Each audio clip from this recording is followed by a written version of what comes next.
All right. Why don't we just start with why don't you introduce yourself and tell everybody what you do for a living? Absolutely. My name is Geoffrey Golden. I'm a game writer and narrative designer from Los Angeles.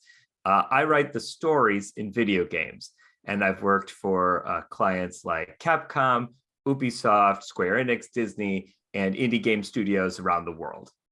Yeah, man. How did you get into that? That's crazy. I got into it completely by accident. Um, so I was working when I first came out to Los Angeles. I wanted to be a writer, and I got a job working for a Flash animation studio. I don't know if how far your internet memory goes back, but the internet used to be run by Flash. It was websites like Homestar Runner would be a good example. Newgrounds was another popular one. I was working for a site that is long forgotten, like those, but worse, a lot worse. And so I was hired as one of their writers to write their cartoons, and they were like, "Hey, we're expanding into games. Would you like to write our Flash games?" And they were like parodies of movies and other video games and stuff like that. And I was like, "Sure, that sounds cool." Um, I never knew people could do that like as a job, Yeah. because I always identified as a writer and I always loved video games, but I had been told from a very early age that it was the programmers and the designers who wrote the games, like who wrote the stories. It was just like, there wasn't like a separate job. It was just like, oh, okay, I'm programming King's Quest, but somebody's got to write what the king says, so I guess I'll just do that. Blah, blah, blah, blah, blah. The king says you're dead. Yeah. Game over. Yeah. Uh, Great stuff. So, but as games got more complicated, they started hiring writers. So anyway, I worked for this animation house and I started writing their games, and then over time I just started getting more and more game gigs as part of my career. I've Yeah. worked in a lot of different mediums. I've worked in animation. I've worked in a little bit in film and TV, a lot in comics and books and some copywriting. But games have sort of been consistently something I've been working in and out of. And then about 3 years ago, I decided to focus on games full time as my one true passion, and it has paid off ever since. It was a great idea to do that. How is writing for a game program different than like writing a screenplay or like a pilot for a TV show? I'm currently in the process of writing a children's show pilot right now, and it Awesome. is, yeah, man, it's my first writing project, so it's gonna suck. That's basically what I'm I mean, trying to. listen, if I was in Vegas and I could bet on, they were like, you could bet on whether Adam's first ever screenplay will suck. I would take those. I would definitely bet against you. Not because I don't think you're a cool guy. I think Yeah, you're a very cool guy. But you're right. Most people's first writing sucks. Mine certainly did. yeah, I had to go through a lot of suck before you could get to stuff that people will actually pay you for. yeah. But congrats on beginning the journey, because it's Thank you.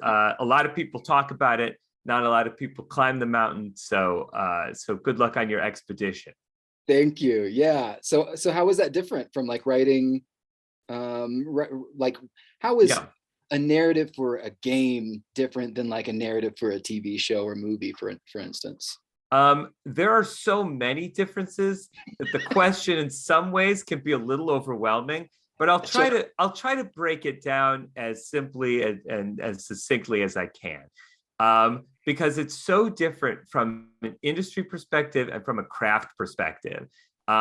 So from an industry perspective, every TV show, every movie is pretty much written the same way in terms of like formatting, in terms of like story structure. They all follow fairly rigid formulas that have been established over 100 years or so of the professional industry, 50 to 100 years, depending on the medium we're talking about. Whereas no, I've been working in video games for years now. no two video games are written alike. This is because of genre considerations. Different genres of video games have very different writing needs. We have different studios that have just different, some studios have been working with writers for years. They have their own, programming languages like designed specifically for their writers to work in, whereas others, they've never hired a writer before, and you're the one who's coming in and bringing all that to the table. So format is completely different, and in general, like the craft is different too.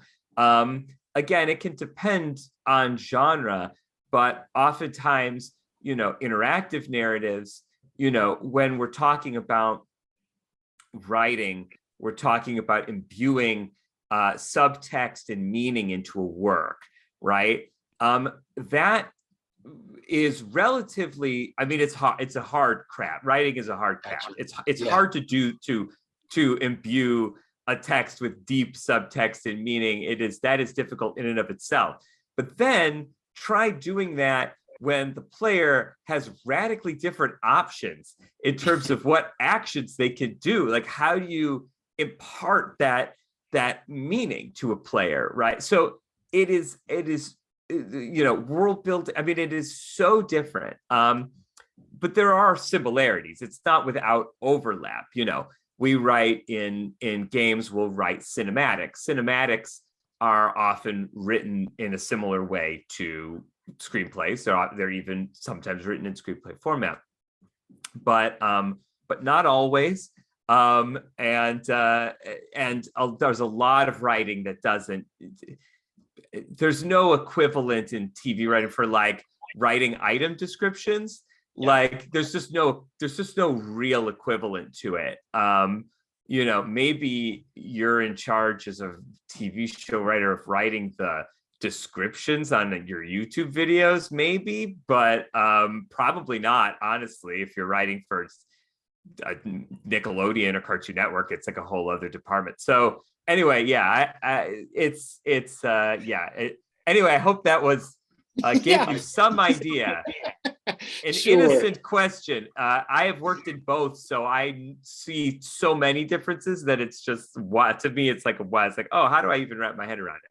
Yeah, I'm envisioning or imagining a B and C narrative. Like, you'll probably write something, and then character A asks character B, or character B tells character A, you've got three options. You can either steal the car, punch the character, or accept the mission. Right. And then you have to write A, B, and C rebuttals. Like, yeah, all right, you asshole. Yeah, or hey, you stole my car. 100%. But that also, it not only would you have to write the rebuttals, but it also the answers that you give may affect your storyline. It may affect future options that you might have as a character. If you are if the game is saying, oh, this guy's a jerk, he chooses the jerk option. Well, yeah. In later dialogue, we're not even going to give him the cool guy options. We're only going to give him different jerk options. Yeah. It really can. It's how other NPCs characters treat you in the game. It's just, there's so many things that dialogue could affect, and it all needs to be written. It's all written by somebody. Right. Yeah. Right on. Yeah, that's awesome. Do you work alone most of the time, or do you work with a team? Does that change all the time, every day? It doesn't change all the time every day. It definitely depends on the studio. I have written with teams. In fact, I've led teams before. But for the most part, the vast majority of the work I do is solo. I'll be the writer that the game hires. But it really depends on the genre of you're working in and the size of the company that you're working with. So if you're writing for a company like, let's say, Blizzard, right? Blizzard hires like a staff of quest writers. They hire a bunch of people to do it. I don't want to say tons, but they hire a bunch of people to do it. They hire people to manage the lore. Multiple people. There's a lore department for World of Warcraft that all they do is they just catalog and they write and catalog and figure out the lore of that game.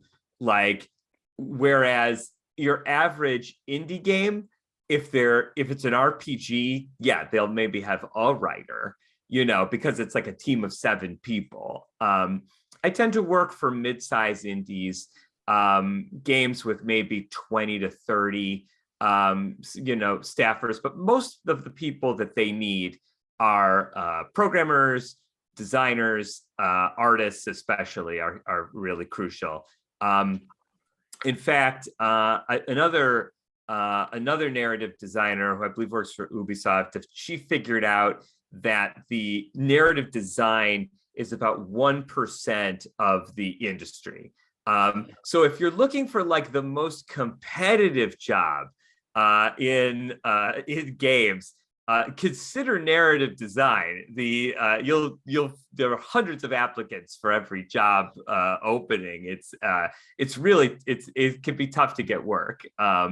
But yeah, that's so yeah. Anyway, yeah, that's the thing there. Do you get to, like, let's say you write a game, do you get to say, hey, I want to voice the troll under the bridge. I'd like that role. Do you get to throw your hat in the ring and they go, yeah, we got a team of trolls. You're the last on that list. Or they're like, okay, man, your project. Let's hear what you got for a troll voice. I won't propose myself, but sometimes I have been asked to do voice work. Yes. For example, in a game I wrote, Fallen Legion Revenants, which is out for Nintendo Switch and PlayStation.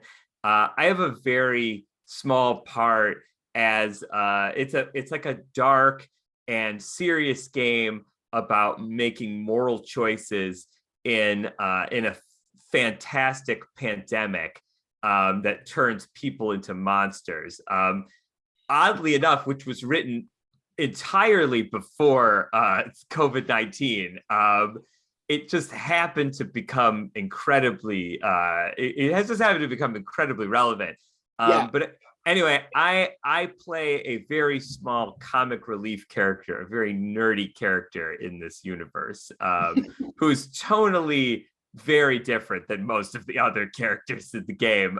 But it's a very small part for comic relief. So I played that. Sometimes they'll ask me to do, so I work with game studios, around the world. And sometimes they'll ask me to do a temp voice because they just need somebody with an American accent who could kind of give the demo the feel of the game, and then they'll recast me later with a professional. I've done voice work before. I do a lot of work in podcasting and audio and stuff like that.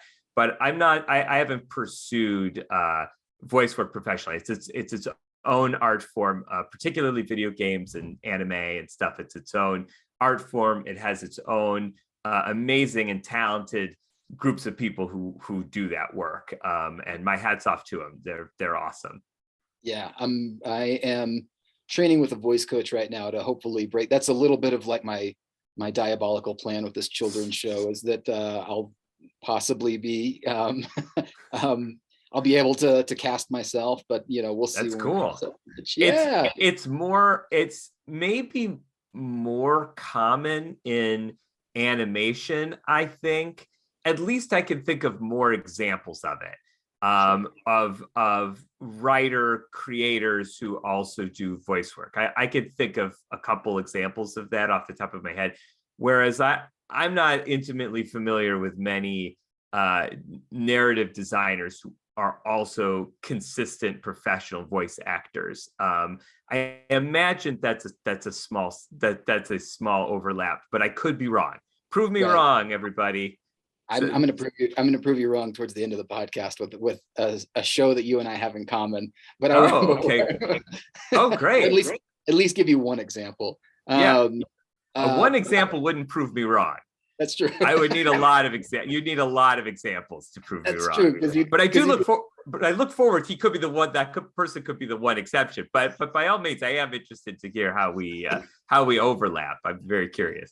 Okay. Yeah, because truth be told, you did say it was a very small percentage. So that's strengthens your point.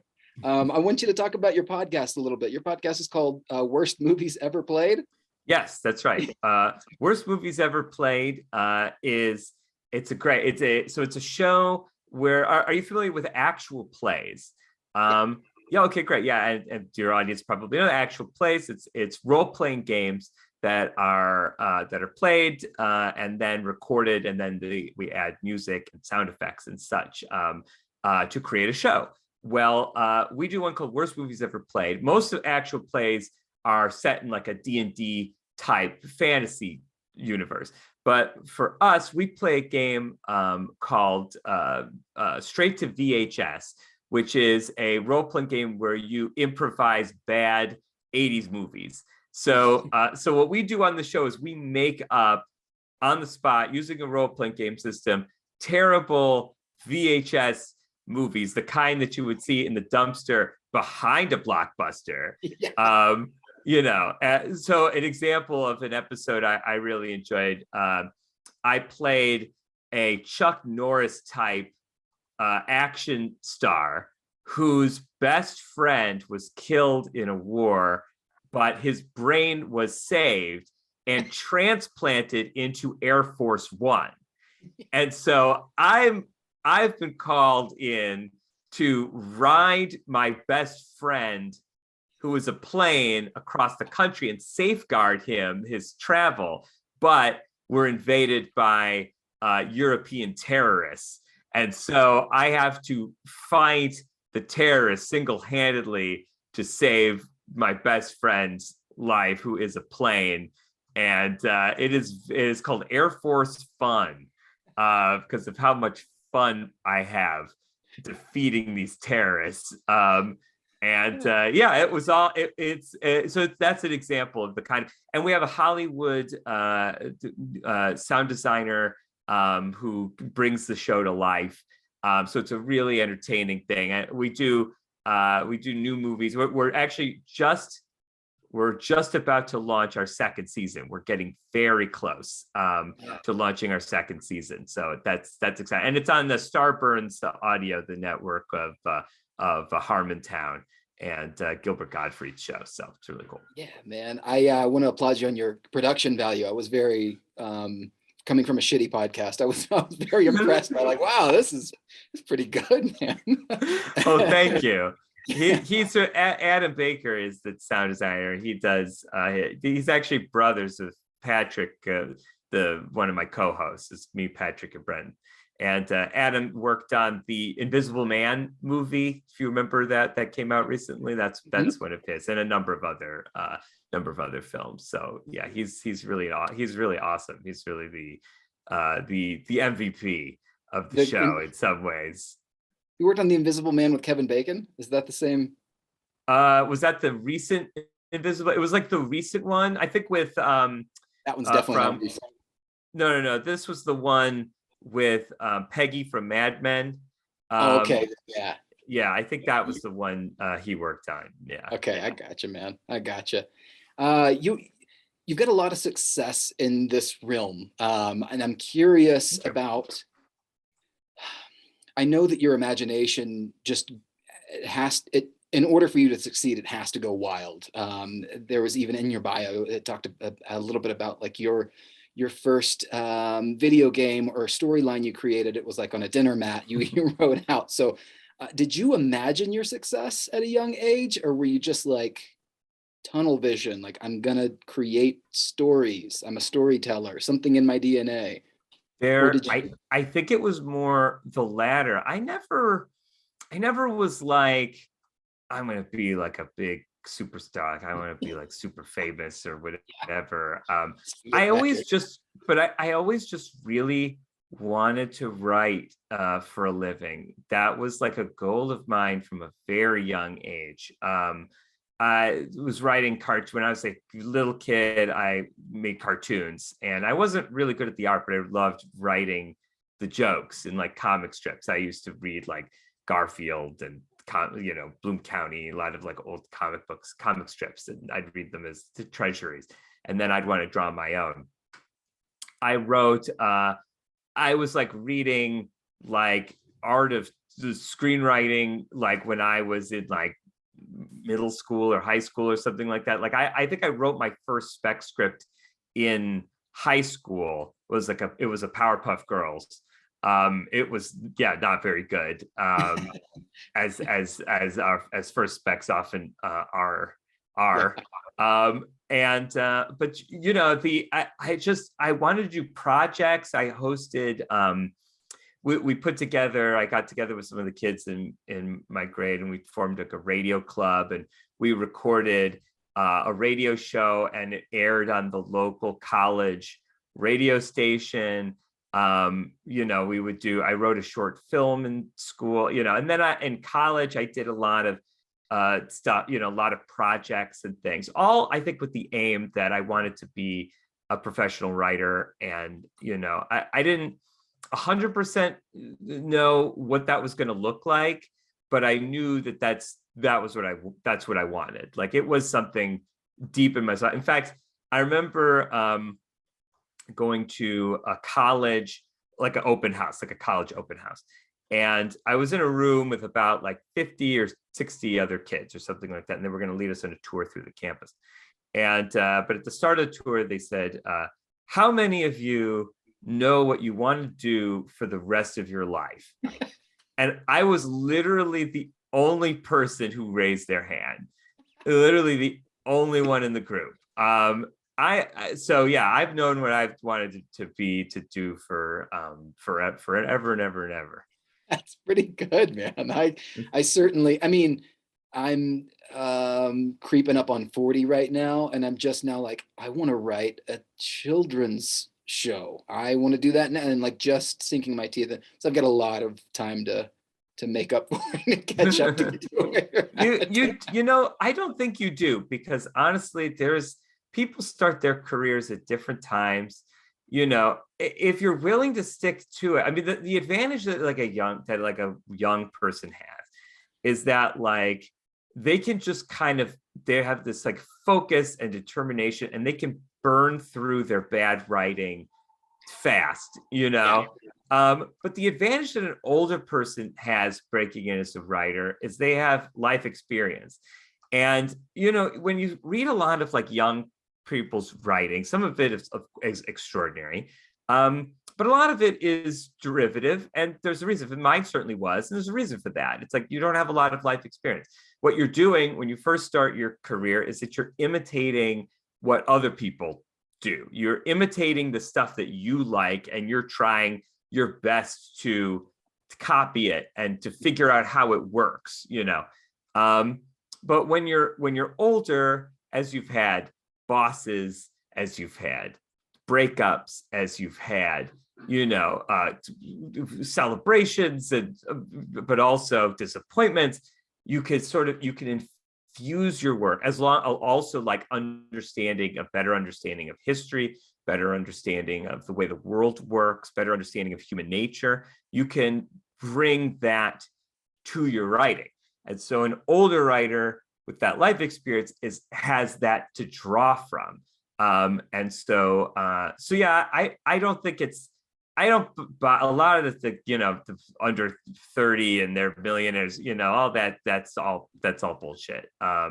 You know, the really, you know, I would say the vast majority for writers, I would say probably, if I had to bet on it, most of the most successful writers are older, just because it takes a long time to have something worthwhile to say, you know, and to master the craft. By the way, I don't think that's the case now with artists, with visual artists. It used to be, I think, that way, but now I don't know, like so many incredible visual artists are like coming right out of school, and it's like mind-boggling how good they are. Like, it's just incredible, the wealth of talent of young artists working. It's really really remarkable. So yeah, so it's, you know, it's a different art form. It's very different. So yeah. Cool, man. I wanted to talk a little bit. This kind of segues into. Um, I know that you've got a framed portrait of Alf on your desk. Yeah, Um, I did have it on my desk. That's right. And now, good research, very good research. It's now hanging in a place of honor in the living room. But it did for a long time. It was at my desk. Yes. Good deal. This is gosh, I forget his first. Paul Fusco. Yep. Paul Fusco, voice and puppeteer and creator of Alf. Yeah, he wrote it, Absolutely. directed it, produced it, and that was going to be my one example of like I know a guy that had an idea for a show that. Oh, well, yeah. As I said, in TV, I think it's more common. It's in video games where I think it's less common. But in Oh, TV, I think it's more common. I can think of people, Seth MacFarlane. I mean, I can think of a number of people who are creators as well as actors in the thing that they create. 100 in TV. Television is more of is in that sense is more of an auteur medium for television creators. Like, if you really get into that very lucky and fortunate position where you can create a TV show, it can be your voice and you can hire yourself to be in it. And if you're a comedian, you're expected to be in it often in some way. At least there's a historical example. Video games isn't, generally speaking, an auteur medium. Even for indie games with small teams, it's a team sport. It's right. And in the biggest levels for AAA, it's toys. It's basically comes from toy companies. That's what we're making. Essentially, and so it's like, do you know like the guy who invented Stretch Armstrong? And did the guy who invented Stretch Armstrong, was that like his was that like his vision? Maybe, but just as likely Stretch Armstrong was the product of like a number of creators, marketing, in addition to the person who designed the stretch material, the person who drew the first, the prototype, the concept, the design team, the plastics team, the marketing team, maybe there's a story writer or narrative writer who came up with the story behind Stretch Armstrong, all those people contribute to it in a meaningful way and in such a way that you don't really know who the original creator was. Yeah. It was manufactured. It was created by a company. That's generally speaking how video games are made too. Except that with the exception that in video games, there's end credits. And that's, I think, why a lot of gamers know who people who work in video games are. They know because, they got to the end and they saw this person in the credits and they looked them up on Twitter and there they are. That's really cool. So in that sense, yeah. Sorry, go ahead. No, I go on and on. You get in here. I was going to ask how many screenshots of like your own name on the I got to put that on my resume. I have definitely taken screenshots, but you know why? It's partly because I just want and I post them on Twitter too. It's like, whatever, I want my credit. I do this for some glory. But the big reason you do it is because you can get industry badges for trade shows. And so, but you need proof that you worked on these games, and the credits is often what you can use to say, oh, okay, I worked on this game, and here's me in the end credits. So there's a practical consideration in addition to vanity, to endless vanity. Vanity is a given, yeah, absolutely, but also there is a purpose for it. I want to circle back to Alf. I'm just curious because let's get in there with Alf. I love talking about Alf. and I hold it near. I lit up whenever I was like, oh shit, a framed picture of Alf. This is great because I've got a lot to say about Alf. Oh, good. Me too. Let's talk Alf. Okay, great. Number one, love the show. I don't know if it was just like the one-liners, or like now that I'm like digging my claws into writing, like the the just like chef's kiss sitcom monologue of like, oh, Al, oh my gosh, you have the, I don't know, the model family. I could go on and on, but I want to hear like why it resonates with you. Those are just like some examples of like, oh, I really like this, and I can watch it from a nostalgia standpoint and also from like a writing standpoint of like, ooh, that was good. That's good what they did there. Great. Here are my thoughts on Alf. Alf. Okay, when I was a kid, I loved Alf. And the reason I loved Alf probably had as much to do with what Alf wasn't, which was a Muppet. I loved the Muppets. I still am a huge Muppets nerd. I have some Muppets memorabilia and stuff, some rare stuff and some weird stuff I collect. The Muppets, I love them. And I always considered Alf to be sort of a cousin of the Muppets. He didn't want to cross over with the Muppets. There was that opportunity. Jim Henson offered him that opportunity, and he didn't take it because he didn't want people to think Alf was a Muppet. I think if people thought Alf was a Muppet, I think it would have benefited Alf. I think that was a mistake from Paul Fusco, but I get it. At the time, Alf was a big on its own. Alf was a huge industry on its own. And so, he didn't want to confuse the brand, so to speak. I get it. Whenever I've revisited Alf as an adult, the things I love the puppetry. I love Alf dressing up in different costumes. And I love his faux Rodney Dangerfield, like if Rodney Dangerfield was like an even bigger asshole and like lived in your house forever, like kind of attitude. Like I still appreciate that. I think that like I love Alf as like more as a bit of ironic nostalgia than I do like appreciate like the art of Alf. Like there are shows that I can go back and I can rewatch that I legitimately love. Like I'll rewatch Daria like at any time. I love that show. I think that show holds up today. Classic sitcoms. I'll watch Taxi anytime, depressing as hell, but I love it. I've recently watched episodes of The New Girl, and I still enjoy The New Girl a lot.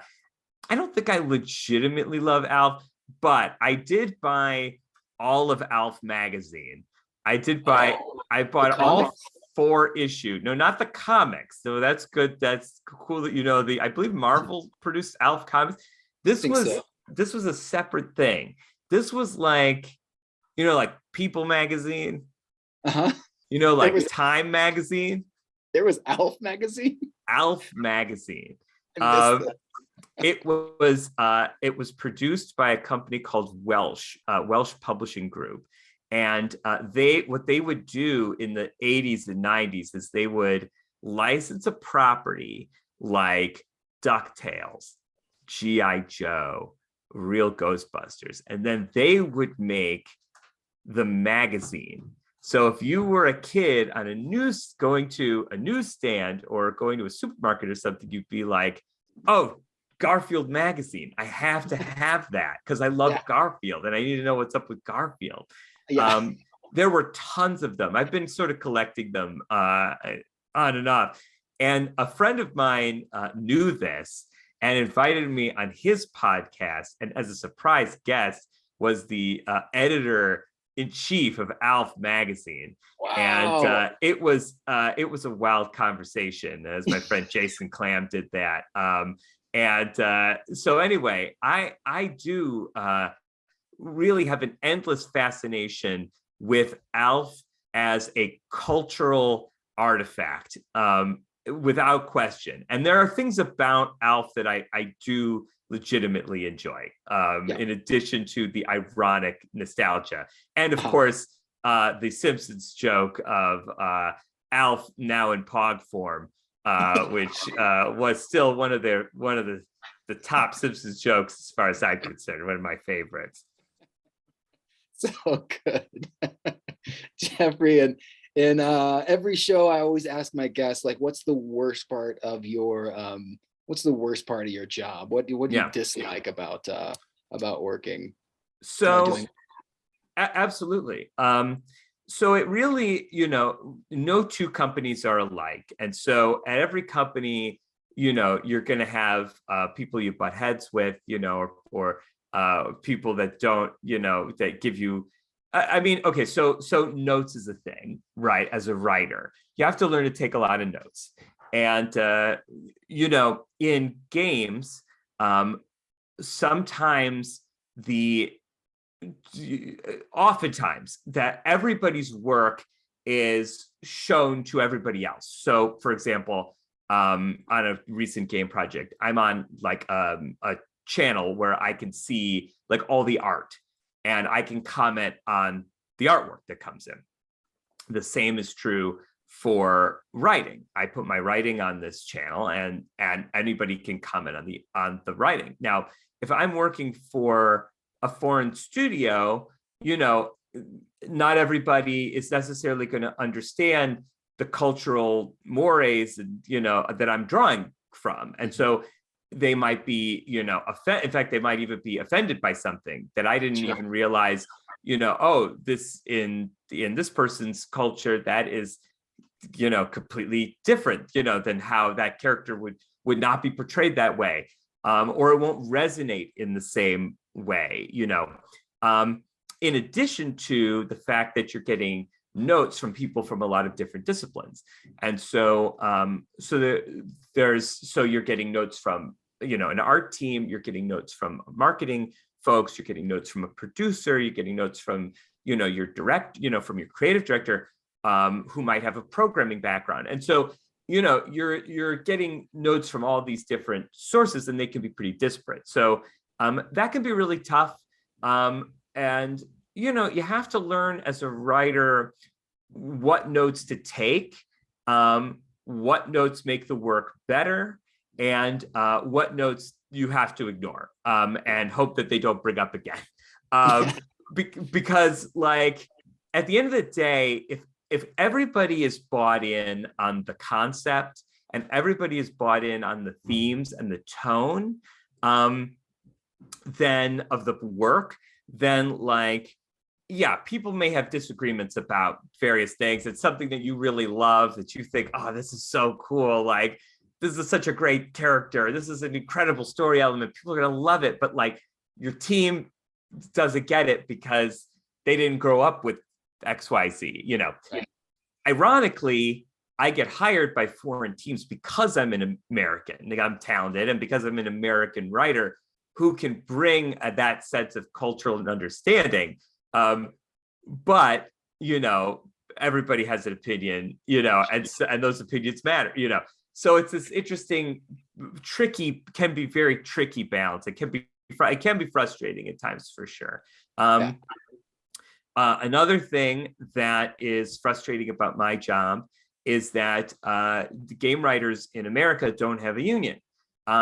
If you are successful and you become an animation writer, you could join a union. Now there's different quality. Animation TV writing, they're renegotiating their union contract right now. They're not very happy with the terms of their union, but they are in a union. They get health benefits. There are certain minimums, that they can't charge low. You can't sell a script for lower than this. And if you're in the Writers Guild of America, those minimums are generally very high, and that's a very good. You have a lot of negotiating power in that union. That's a very powerful union. They can bring the industry to a halt, and they have. Games doesn't have that. In the UK, there is a game writers union. I wish we had one in America, and I know people are working on it. I know, in fact, I met one of the people who is working on it, and they're doing great work. But I can't wait for our work to be unionized, because then I can point to standards, I could, get health insurance through that union. I'm often an independent contractor. Mhm. I'm responsible for all that stuff. And I would love to be, to be working with the team, and also, to help, people coming up in the industry, and to strengthening their hand, and, forging those alliances. Now, there are plenty of resources and groups, for game writers out there. There are a lot of resources, but it's just not the same as a union. It's really, that's the best possible. That's the gold standard in terms of labor. Yeah, that's rough, man. That's rough. All right. Well, Jeffrey, and enlightening also. I didn't know that like the Writers Guild did not cover game writing as No. well. Wow. So Writers Guild East covers journalism. I think it's TV, film, and all, but also online journalism. Mhm. So like BuzzFeed, I think, is unionized through WGE. I could be wrong about that.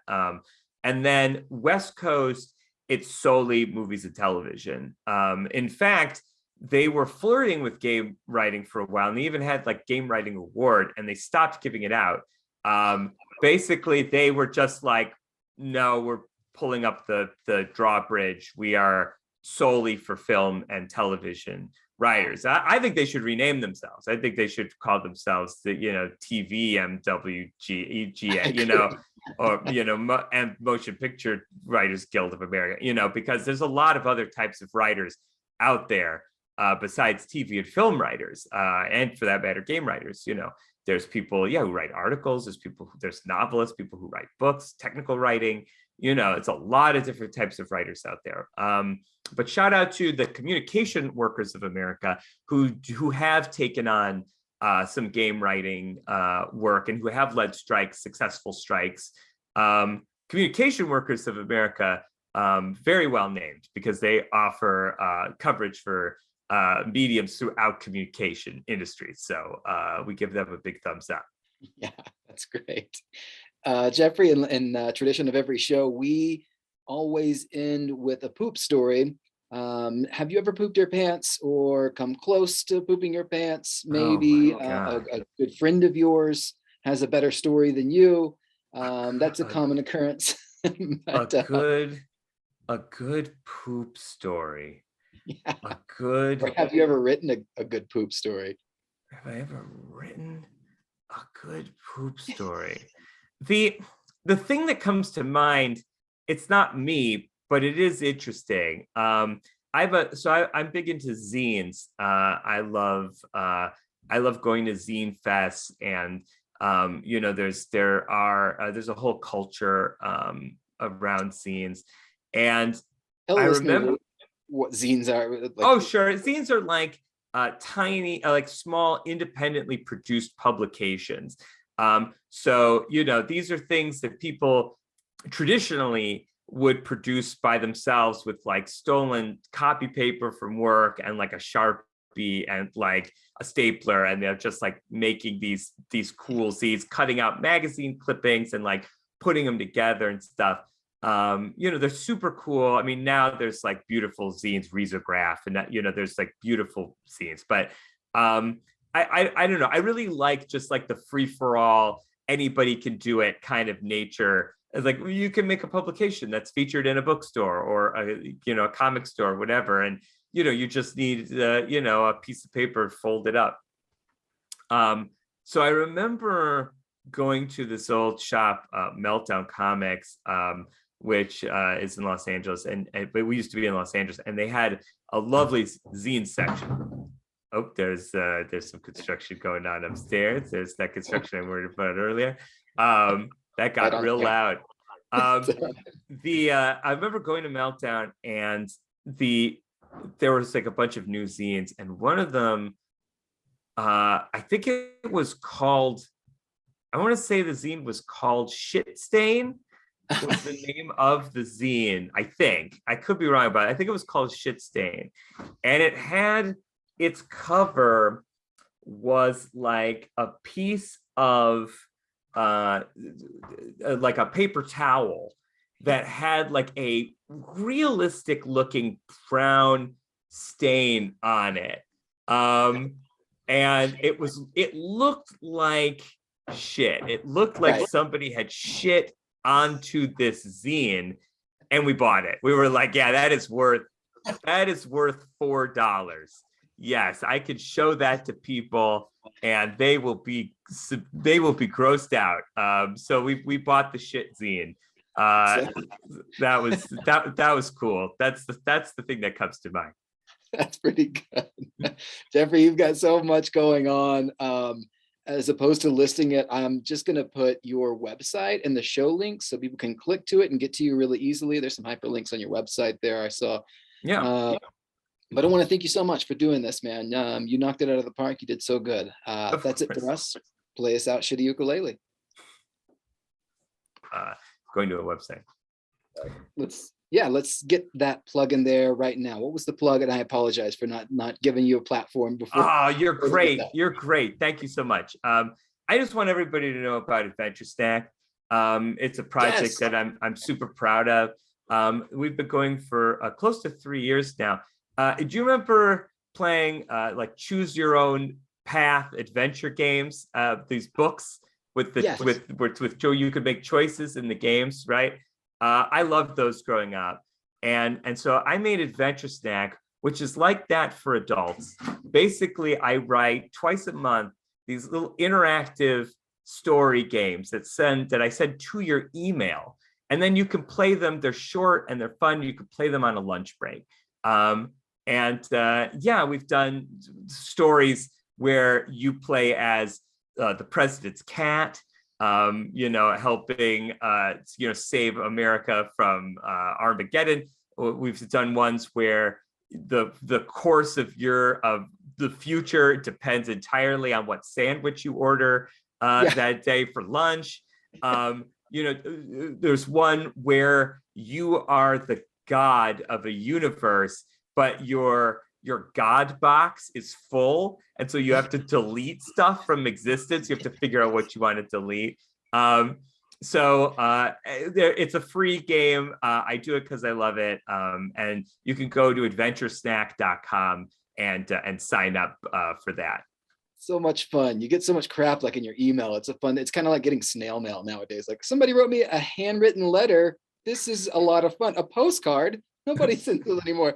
This is kind of like a fun way to open your email and like, okay, this is going to be fun. I'm getting to this. Exactly that kind of thing. It's something completely unexpected maybe makes your day a little bit more fun, or a little less quote unquote shitty, shitty with one T. Yeah, that's great. Awesome. Well, Geoffrey, thank you so much. That's it for us. Play us out, Shitty Ukulele.